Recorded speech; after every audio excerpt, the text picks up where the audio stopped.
Ontario cannabis stores open today, but fewer than half are good to go. Customers lined up at Ontario's first brick-and-mortar cannabis stores on Monday, but fewer than half of the province's government-licensed outlets were ready to open.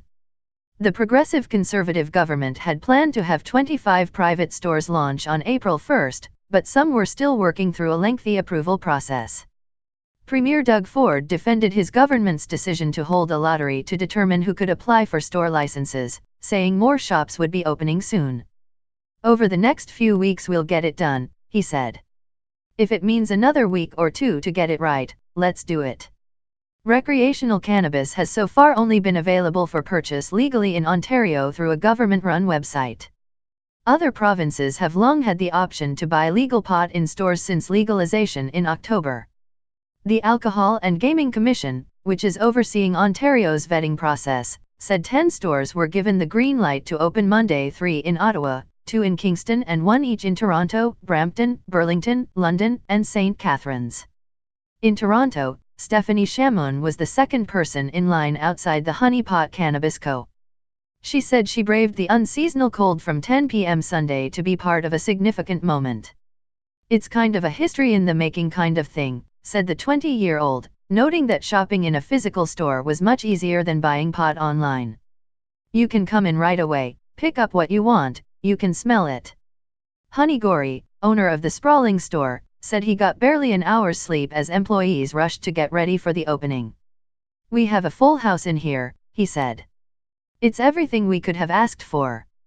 Although cannabis retailers across Canada have faced product shortages since legalization, Gorey said his store received everything it ordered.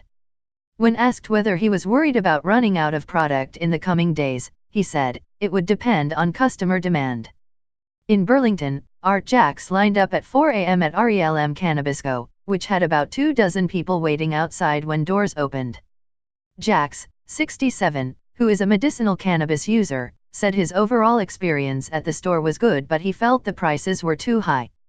"The government's not going to have any chance of dealing with the black market if they don't lower the cost," he said. Gord Nichols, who arrived at the store at 5:30 a.m., said he lined up because he wanted to be part of an important day. "I just wanted to wait and see what the excitement is about," he said, adding that he hoped legalization lifts some of the stigma around cannabis. "It's the end of prohibition." Store owner David Nguyen said he was happy to be one of the few shops that were open. "We're all here to make history," he said. "We have great educators to teach about products, and we also have security to ensure that they're checking IDs." In the nation's capital, a long line formed outside Fire and Flower, located in Ottawa's tourist hub, the Bywood Market. Nikki Shop said she was at the store celebrating her first day of retirement and looking for something to help with pain management. "I'm open to lots of things in life," she said. "I also wanted to be part of the opening of the store and the first day."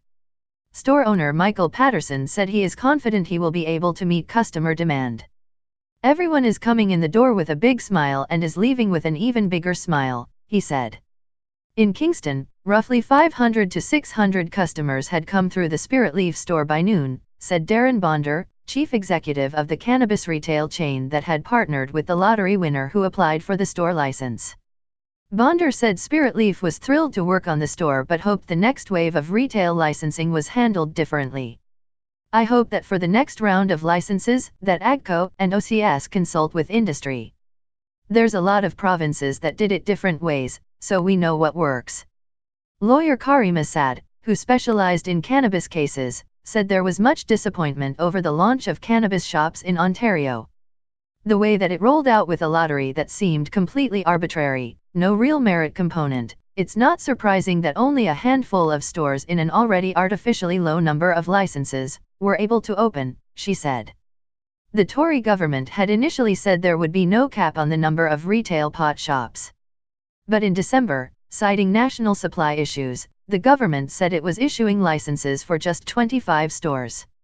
Stores face escalating penalties for delays. Failing to open a store Monday results in a $12,500 drawdown on a letter of credit, while not opening by the end of April means applicants risk losing their entire $50,000 letter of credit.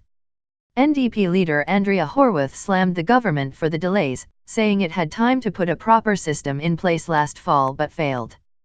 This lack of access we have today is squarely at the feet of Mr. Ford and his government, she said. Green Party leader Mike Schreiner said the Tory plan was failing the public.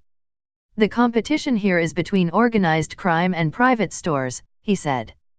10 stores across the province is not going to put a dent in organized crime.